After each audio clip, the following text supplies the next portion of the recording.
These points I solemnly swear to observe. Under no less penalty than having my throat cut across. Under no less penalty than that of having my throat cut across. My tongue torn out by the root. My tongue torn out by the root and buried at low water mark where the tide ebbs and flows. In the name of the crucified one, I swear to sever all bonds which unite me with mother, brothers, sisters, wife, relatives, friends, mistress, kings, superiors, benefactors, or any other man to whom I have promised faith, service, or obedience. I name the place in which I was born. Henceforth I live in another dimension, which I will not reach until I have renounced the evil globe which has been cursed by heaven. This oath is taken by all men who join the Brotherhood of Freemasons.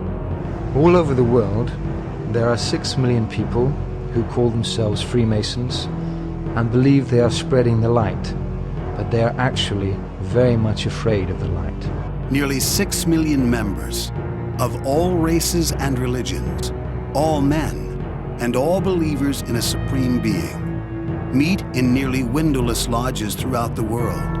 There, facing a central altar, their chief officers sitting in the east, they perform intricate dramas, usually based on stories from the Old Testament. The ritualistic plays are the initiation ceremonies for each new member and the core of the Masonic rites. These all are actually aspects inside of a Freemasonic ritual. So what happens is you start to learn what goes on in the lodge. As you go into the lodge, all of a sudden, okay, so what you will do is you'll go in and you'll go past the man with the sword, walk in the door, you'll be blindfolded, you'll have a pant leg rolled up and one of your shirt sleeves pulled down over, bearing your heart. You'll walk upon the point of a sword or a compass, depending on what the lodge uses, but something pointy will stick you in the heart, and you'll have to give your agreement that you're coming here of your free will. Then you go through the ritual where you actually are assassinated by 3 ruffians and then resurrected by King Solomon. And this is all inside of Solomon's temple, the building of Solomon's temple. You are pointed to a 5-pointed star in the back of the lodge with the G, which is the common Masonic symbol, the G, and you are told this is Venus. And this is the light that you're arisen to. So you're actually being raised to the light of Lucifer.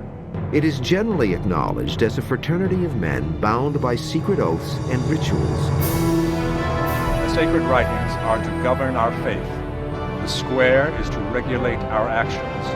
And the compass is to keep us in due bounds with all mankind. The lesser lights are the sun to rule the day, the moon to govern the night. Most people look upon Masonry as simply a fraternity, and these oaths have no meaning. But tragically, they do. Joseph Smith, the founder of the Church of Mormon, was murdered by the Masons on June 27, 1844. The reason why is because Joseph Smith, who was a Mason, revealed the secrets of the Masonic Lodge in the Temple Endowment Ceremony. A monument was erected in Batavia, New York, and remains to this day, in remembrance of what happened to William Morgan. The inscription on its base reads, "To the memory of William Morgan, a native of Virginia, a captain in the War of 1812. He was abducted from near this spot in the year 1826 by Freemasons and murdered for revealing the secrets of their order." Every member that was on the Warren Commission that was to investigate President Kennedy's assassination was a Freemason. Every single one of them. They protected the truth that Masons were directly involved in the assassination of President Kennedy. It may surprise some of you that if you had to put a name to the conspiracy that's come down to us through the ages, that some call the Illuminati, some other people call it other things, but I think if you boil it down to its purest, simplest form, you would identify it essentially as Freemasonry. They do network together to control the economy, the educational system, the religions of the world, the politics of the world. Are we plotting the destruction of the nation? Of course not. Nonsense. But see, if you start exposing them, they'll go after you, they'll go after your family, they'll try to kill you because the government's part of it. Do we have any proof that Freemasonry controls our nation? Is that even possible? Did you know that 56 signers of the Declaration of Independence were Freemasons? Throughout American history, powerful and influential men have belonged to the Masonic Brotherhood. This guy was a high-degree Freemason, George Washington, one of the top ones, and he became the first president, no coincidence. George Washington, Benjamin Franklin, James Monroe, John Jay, John Hancock, Paul Revere, John Paul Jones, and James Otis. The symbols of Freemasonry are everywhere. The Masons have to conceal their hidden agenda, their secret agenda for the United States. Because this shit's in front of everybody. Like all the people who deny conspiracy theories and stuff in their wallet are fucking rectangles covered in Egyptian occult symbology that they don't even think about. Yeah, what's up with that fucking all-seeing eye on top of the pyramid? Just an eye on top of a pyramid, that makes sense. The eye in the pyramid still graces the $1 bill. It was President Franklin Delano Roosevelt, Freemason of the 32nd degree, who ordered the seal to be printed on the dollar bill in 1933, 144 years after Congress had accepted this seal. What that means, folks, is for the last 150 years, there's been nothing but Freemasons in the political positions of power. You name the political positions in this country. The highest official level of the Scottish Rite of Freemasonry is the 33rd degree, and it has this motto, Ordo ab chaos, order out of chaos. And it's the all-seeing eye of their God that they believe will indeed bring us Ordo ab chaos. That is their slogan, order out of chaos. Occultic 13s, 13 leaves in the olive branches, 13 bars and stripes in the shield, 13 arrows, 13 letters of E pluribus unum, and on and on and on and on. The Masonic pyramid on the dollar bill is built of 33 stones. The supranational socialist power the Illuminati aspired to was summed up in the concept of Novus Ordo Seclorum, the New World Order. The seal symbolizes the Illuminati claim to control America, no matter who is president. Also, right the way through to the present day, the presidents are not only connected to the bloodline, they're fundamentally involved in the secret society network that puts the bloodlines into power. There is no Republican Party, there is no Democratic Party, there never was a party except for the Masonic Party. There is no ABC, there is no CBS, there is no NBC. They all came out of David Sarnoff's RCA, who was a Mason. Composers Irving Berlin, Mozart, and Duke Ellington were Masons, joining Will Rogers, Charles Lindbergh, and John Wayne. Here's a picture of Gerald Ford, Roy Clark, Ernest Borgnine, Buzz Aldrin, Glenn Ford, the actor, showing that they're all Shriners. Jack the Ripper was said to be Sir William Gull, a Freemason with ties to the royal family. The all-seeing eye on the dollar bill as a Masonic symbol, and many founding fathers like George Washington were active Freemasons. Some even say the Freemasons had infiltrated all segments of society and government and ultimately controlled the course of history. And if you follow it down through the line to this very day, most of the actors, I would say the great majority, if not all, of the major actors are all high Masons. All the singers, all of them. The list of Masons will surprise you. There are some really good people in there who just are flat duped, in my opinion. They don't have a clue what they're in. A couple of your fans are downright harsh about what they suspect is your secret interest in the Illuminati or membership in the Freemasons. Let me ask you this. Are you a Freemason? Possibly. That's not a no. You're just going to leave it at that? Yeah, we just don't talk about that stuff. Our band's very esoteric. You know, we don't get into the descriptions and meanings of a lot of the symbology that we use. The thing with Angels and Airwaves, this band it's not a normal band. There's a reason and a message behind everything that we do about the way you look at yourself and the way you look at the world around you. But Freemasonry is about the building of man as Solomon's temple. As Solomon builds his temple, this is how you should be building yourself. And as one of Solomon's temples, you are also building the world to be a better place. That's Freemasonry. If we think about ourselves as unfinished temples, finding the lost word would be being able to find that link between your deity and yourself. And finding that brings all of our unfinished nature, let's say, to that point of perfection. Well, now, this is very interesting, isn't it? Especially when you find out that Freemasonry is a religion. Freemasonry says Masonry is the church of human progress. Here is the General Albert Pike, who during his time 100 years ago was the world leader of the Masonic Lodge. He said, "That which we must say to the crowd is, we worship a God, but it is the God that one adores without superstition. To you, sovereign grand inspectors general, we say this, that you may repeat it to the brethren of the 32nd, 31st, and 30th degrees. The Masonic religion should be, by all of us initiates of the highest degrees, maintained in the purity of the Luciferian doctrine. Yes, Lucifer is God." And this is duly described by Albert Pike, the lead magician of Freemasonry, their Grand Pontiff of the Scottish Rite, who wrote the Morals and Dogma of Freemasonry, which outlines the 32 degrees within the Scottish Rite. In that book, he states over 70 times that Freemasonry is Kabbalism.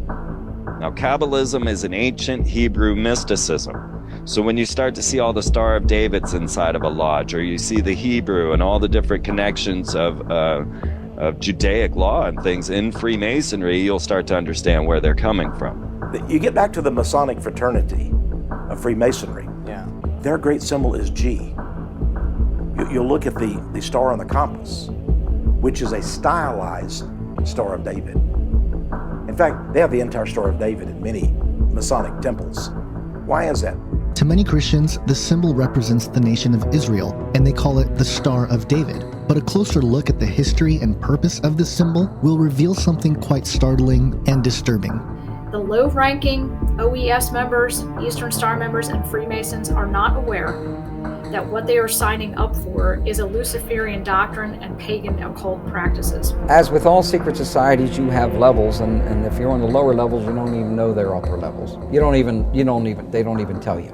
This is what they do in the secret societies. That's just why they have all these different levels, 33 degrees. Each degree they disclose a lot more. Freemasonry, headed by Lucifer, the great architect, claims to give you the light to bring man into his or her divine status, or Christ consciousness, the light. This is demonic. You open yourself up to the demonic. They will not tell you this when you first join the lodge. I believe that the system of Freemasonry, the dynamic of Freemasonry, the spirit that empowers Freemasonry is Luciferian, is satanic. It's satanic at the core. This whole country's not based upon Christianity. It's satanic from head to toe. Freemasonry is based on demonism. Freemasonry is rationalist and humanist. It is not superstitious, and it is not involved in the occult. A lot of Masons don't have a clue as to the fact that the Masonic God is basically Satan. I think that's supremely arrogant of anyone who's not a Mason to believe they know more about Freemasonry than a Mason does. Something's wrong, folks, in America. Something's really wrong. So this is the conspiracy. And it's important to understand that the key thing of the conspiracy is that it's done in secret. That's the essence of a conspiracy. The secrecy of the organization is part of what creates the environment that allows you to become so trustworthy and so honest with all your fellow organization members. Why do some say that their members will defend their brethren or protect the group's secrets at any cost? If you want to follow the conspiracy theory, the idea is that these type of people, these elite societies, that what they would do is they would have these rituals, and they would do something really f***ed up so no one could ever talk about it. Like they would kill somebody, like they'd take a prostitute and kill her in front of everybody, and then bury her somewhere. And no one could talk about it because they were all implicated, and so that's everyone, it's like you're pawned to this cult. Most of the aforementioned Masons took the following Royal Arch degree oath. Quote, "Furthermore, do I promise and swear that I will aid and assist a companion Royal Arch Mason when engaged in any difficulty, and espouse his cause so far as to extricate him from the same, if in my power, whether he be right or wrong," unquote. Therefore, a Mason, upon passing through the Royal Arch degree, is prohibited from exposing the crimes of fellow Royal Arch Masons on pain of death. It is a test. If a man cannot keep secrets, something as simple as a handshake, as a password, how can I trust him with the more important obligations? And there's always two sides to the same coin, and there's a hidden side and a side that's in view, esoteric and exoteric. Hidden behind every major religion and tradition hides an esoteric secret, and throughout history, only an elect few were initiated into the mysteries of this truth, as it became completely forbidden to reveal the secrets of this mystery to the public. The classic initiation, as pointed out by Dr. Thomas Carlson, involves a symbolic death, descent into the underworld, a rebirth, and return. The initiate's old life and self, presented as a cage of ignorance, dies, and he or she is enlightened or illuminated and reborn into a new life. Through this process of initiation, the adept receives esoteric knowledge about a religion or myth's hidden truths. To overcome the dark magicians who have held our world hostage for centuries, we must study and understand the occult wisdom they have usurped for their own advantage. We must accept that a metaphysical world exists beyond our perception, and though it has been dismissed as fallacy by our corrupted modern sciences, it has been intentionally hidden and used against the populace. The time has come to expose those in the highest seats of power for who they really are and who they really worship, as we struggle to assimilate the greatest deception humanity has ever known. That's the secret, if you can comprehend what I just said. But the point is that secrets are put into the craft of the teacher. The teacher does not blatantly tell you, this is the truth. You won't even understand it. But understand that Masonry has been around a long, long time. It may not have always been called Freemasonry. We have to understand that the first secret societies came after the Holy Crusades. The Crusaders were exposed to many new ideas in the Middle East, and these stories retold the story of the devil giving Eve the apple. The origin I'm talking about are the mystery religions. This is what has ruled the entire world since before the flood and after.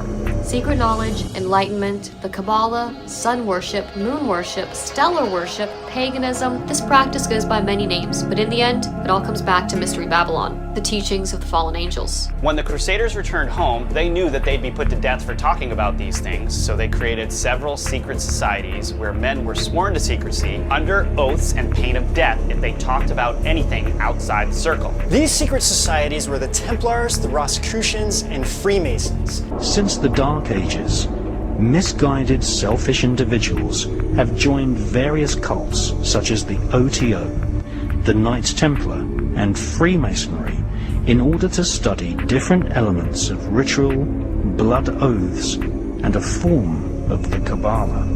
You got to realize how powerful, brilliant, intelligent these men are, and how dark it is as well. They practiced ancient occult blood rituals to gain favor with the Nephilim or demons, principalities, and fallen angels. Higher-up members may blackmail lower-ranking members, and the cycle continues.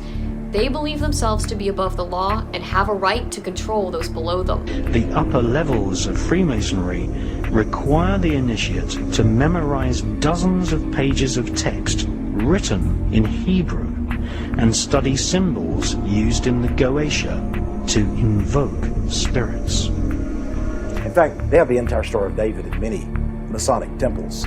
Why is that? Masonry is a study of Judaism and of the Kabbalah. Albert Pike said in his book Morals and Dogma that the Kabbalah is the very basis. Without the Kabbalah, we would not have the 33 ritual. The Jewish Tribune newspaper on October 28, 1927, stated, "Freemasonry is based on Judaism. Eliminate the teachings of Judaism from the Masonic ritual, and what is left?" In the book, I discuss Zionism. Some of you don't know a lot about the word Zionism, but it really is the reason why Israel over there is involved in a life and death struggle with the Palestinians. We know that the origins of the modern Zionist movement was started by the Rothschild family. As the legends go, the family changed their name from Bauer to Rothschilds, which means red shield, as family patriarch Mayer Amscheld Bauer began hanging a red hexagram in front of their house to identify it. And as many have pointed out, there is an uncanny relationship with the six-sided star, with the number of the beast, 666. But the Rothschilds and the Masons, they combined together, and through this combination, in came birth through Adam Weishaupt. And Adam Weishaupt, he is the leader and the founder of the Illuminati. The Illuminati is a group of bankers that start with the Rothschilds. And there were five, one was Rothschild, it was 5 sons. And each Rothschild controlled a part of Europe. One son was England, one son was France, one son was Spain, one son was Germany. And they started a banking system in Europe, the Rothschilds. It was a Jewish family. And their banking practice got so big that they began to finance governments. The bank began to finance wars. The whole family was driven by an insatiable lust for the accumulation of wealth and power. They secretly financed both sides in various European wars, dominated European banking, and by the mid-1800s had become the richest family in the world. Rothschild helped found Israel, and Rothschild has always been the backer of Israel. Many folks today believe that the Orthodox Judaism that is present in modern-day Israel is simply those who follow the Torah or the Old Testament. This, however, is not true at all. Does Judaism, as it is practiced today, have anything to do with the patriarchs and prophets of the Old Testament? Nothing. Nothing at all. They don't believe God. They don't believe Jesus Christ. They don't believe the Old Testament. They don't believe the New Testament. They don't believe any of it. You know, we're told that in the Old Testament that the Hebrew people, the Jewish people, were worshipers of one God. That's never been true, not true now, and never will be true. They don't want you to look in the Bible and say, well, what is it about what they're saying in there that made Farrakhan say the Synagogue of Satan and say false Jews? What is it?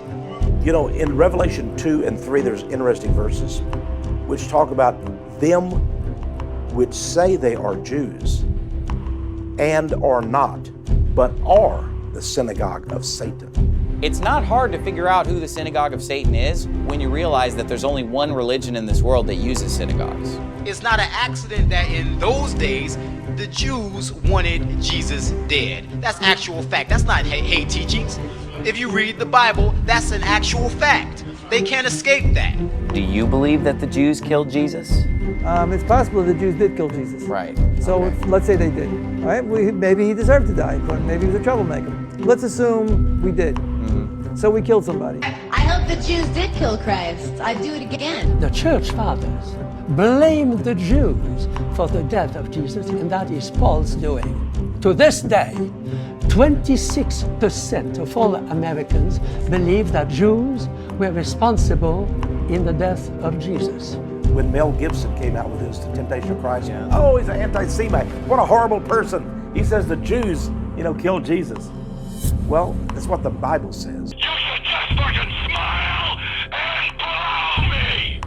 Israel. The second you mention the word Israel, the nation Israel, the concept Israel, many in the American press become very defensive. We're not allowed to be highly critical of the state of Israel.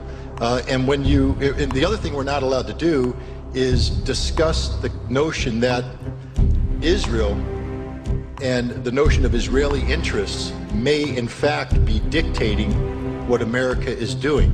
But I believe that Israel has a powerful stranglehold on the American government. They control both members of the House and the Senate. They have us involved in wars of which we have little or no interest. Our children are coming back in body bags. Our nation is bankrupt over these wars. And if you open your mouth, you get targeted. They control much of the media. They control much of the commerce of the country. And they control powerfully both bodies of the Congress. They own the Congress. Are you an anti-Semite? No, I'm not. That's exactly what they're going to say. To modern-day Christ-rejecting Israel, Anyone who holds a biblical view that the Jews are no longer God's chosen people is labeled by the media as an anti-Semite. Hollywood is run by Jews. It's owned by Jews. I'm angry with some of the Jews. I'm very goddamn angry at some of the Jews. Okay, so that being said, here's the story. The Cabal has been planning to try to dominate the planet for many, many hundreds of years. If you really want to understand what the Cabal is, it goes all the way back to Babylonian money magic and the idea of using a financial system to create a disparity between rich and poor so that a small group of isolated power elites can control who lives and who dies, who eats and who starves. The top people are not elected. The top people are the ones that run the money system. Because every corporate logo of a major corporation, if you take Target, Walmart, McDonald's, just the list goes on and on. So as I start to look around at all the different corporations, like the Templars were the lead up to the common Freemasons now, and you'll see like Exxon's corporate logo is this double X made into a double cross, which is the cross of Lorraine or the cross of the Knights Templar. Or when you know that what the Templars were famous for were gold and arches. And of course, McDonald's, right? So you look at your Macintosh, your Apple computers, and you have the bit and apple, and of course that's another satanic symbol because it was Satan that gave the apple to Eve to bite. Now you can go double check. You can find out that Roy Kroc of Freemason, or Ray Kroc of McDonald's was a leading Freemason. You can find out that Walt Disney was involved in Freemasonry. You can find out that many of these corporations that I've identified their corporate logos are actually Freemasons. So it's not just happenstance. Because this is all part of the ancient mystery schools of Babylon. It goes back to Babylon and Egypt. Freemasonry, Illuminati, Enlightenment, all of that. It's all about control. Every dictatorship has one obsession, and that's it. So in ancient Rome, they gave the people bread and circuses. They kept the populace busy with entertainment. But other dictatorships use other strategies to control ideas and knowledge. How do they do that? Lower education. They limit culture, censor information. They censor any means of individual expression. And it's important to remember this, that this is a pattern that repeats itself throughout history. Because our masters don't give a damn about you or your family or your destiny with God. All they care about is what they have always cared about, and that's controlling the whole damn world. That's it. So we can't escape that. We're locked in a battle right now, and it's God and Satan. We're locked in the battle. You know why? Everything was taken over by the devil. Nothing, you got nothing else to turn to except a government-controlled, Hollywood and school brainwashed world under a Catholic banner. And Satan won. Satan won. Satan won. You know, this has been the ultimate goal all through these many, many centuries and centuries since Babylon. This is the ultimate goal of the mystery schools.